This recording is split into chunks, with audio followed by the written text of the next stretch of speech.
Halo, selamat datang. Kali ini kita bakal bongkar rahasia gimana caranya makanan khas daerah kalian yang mungkin kelihatannya biasa aja, ternyata bisa jadi senjata branding yang super dahsyat. Udah siap? Yuk kita mulai. Coba deh renungkan pertanyaan ini sebentar. Ini penting banget, soalnya ini inti dari semua yang akan kita bahas. Kita udah nggak ngomongin makanan buat kenyang doang. Sekarang, kita bicara soal makanan sebagai duta bangsa, sebagai alat diplomasi yang bisa membentuk cara dunia melihat Indonesia. Ini dia pergeseran mindset yang paling mendasar. Dulu, makanan itu soal gimana caranya kita bertahan hidup. Sekarang, pertanyaannya jadi, makanan ini nunjukin siapa saya? Dari sekedar kebutuhan dasar, jadi sebuah kanvas buat nunjukin identitas. Nah, disinilah arena permainan baru kita. Oke, ini peta jalan kita buat beberapa menit ke depan.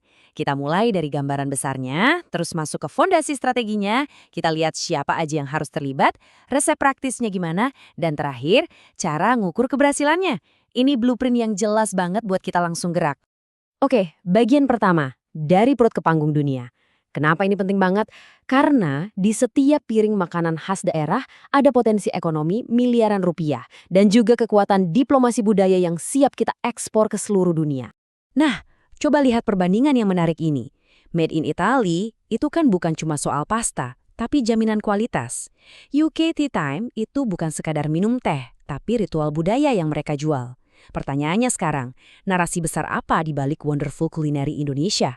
Kita ini punya harta karun, tapi petanya belum kita gambar dengan jelas. Nah, inilah peluang kita. Oke, sekarang kita masuk ke toolkitnya. Di sini kita bakal bedah 4 istilah penting yang jadi fondasi strategi kita. Buat para pelaku UKM kuliner, kalau kalian paham ini langkah pertama buat langsung melipat gandakan nilai jual produk kalian. Nah, slide ini adalah kunci buat naikin level permainan kita. Bayangin aja ini kayak evolusi. Kita mulai dengan produk yang enak, itu namanya gastro brand. Lalu produk itu kita bungkus dengan cerita yang ngena di hati, jadilah gastronomi brand. Terus kita sebarin ceritanya kemana-mana, itu gastro branding, sampai akhirnya kita bisa menjual seluruh pengalaman di balik cerita itu. Nah, itu puncaknya, gastronomi branding. Setiap levelnya itu lonjakan nilainya luar biasa. Ini contoh yang sempurna banget. Di satu sisi, kita punya komoditas. Ya, empal gentong biasa aja, siapapun bisa bikin. Tapi di sisi lain, kita punya gastro brand. Mang Darma itu nggak cuma jual sup daging loh, dia menjual klaim, reputasi sebagai yang nomor 1. Dengan rasa dan pelayanan yang khas. Ini langkah pertama buat keluar dari perang harga dan mulai membangun sebuah legenda. Punya produk dan cerita yang kuat, itu keren. Tapi kita nggak bisa sendirian. Disinilah kita butuh sinergi hexahelix. Anggap aja ini sebuah orkestra, di mana setiap pemain punya peran penting buat menciptakan harmoni yang indah.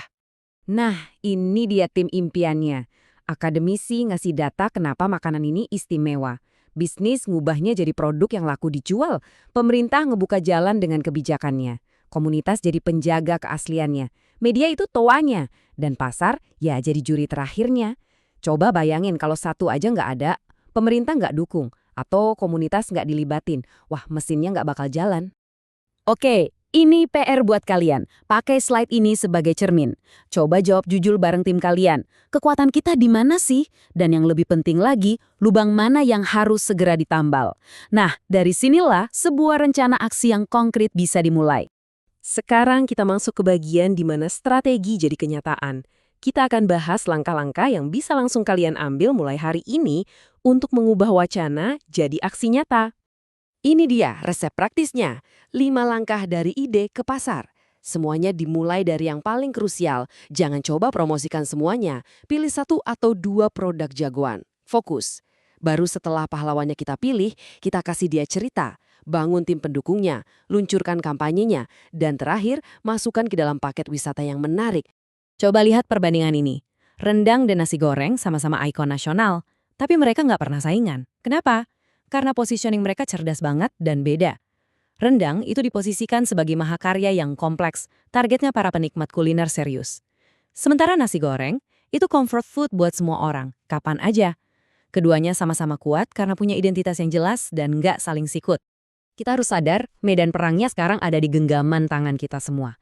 Algoritma Instagram dan TikTok itu bukan lagi sekedar platform. Mereka itu pembisik bawah sadar yang membentuk selera pasar setiap detik.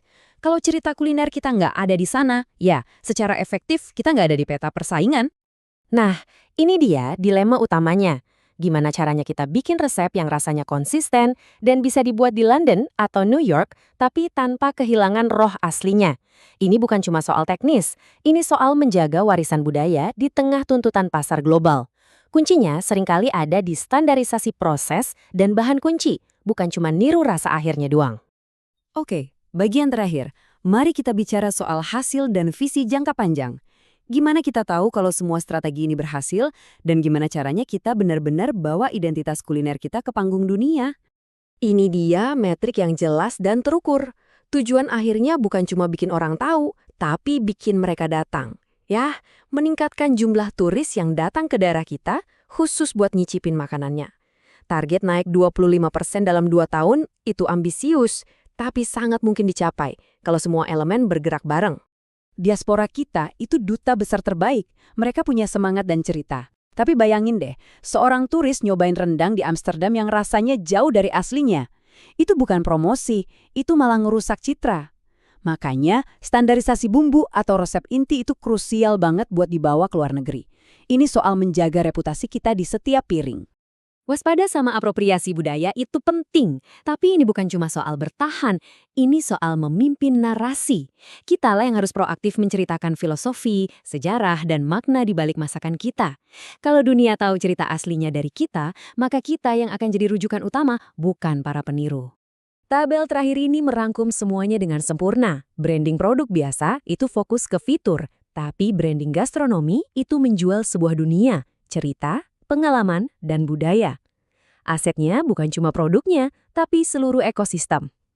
Tujuannya bukan sekedar transaksi, tapi transformasi persepsi yang melibatkan kelima indera kita. Keren kan? Jadi, saya mau tinggalkan kalian dengan pertanyaan ini. Di setiap sudut daerah kalian, pasti ada hidangan yang menyimpan sebuah cerita. Tugas kita semua adalah menemukannya, mengemasnya, dan menceritakannya kepada dunia. Jadi, kisah unik apa yang sedang ditunggu oleh makanan lokal di tempat kalian?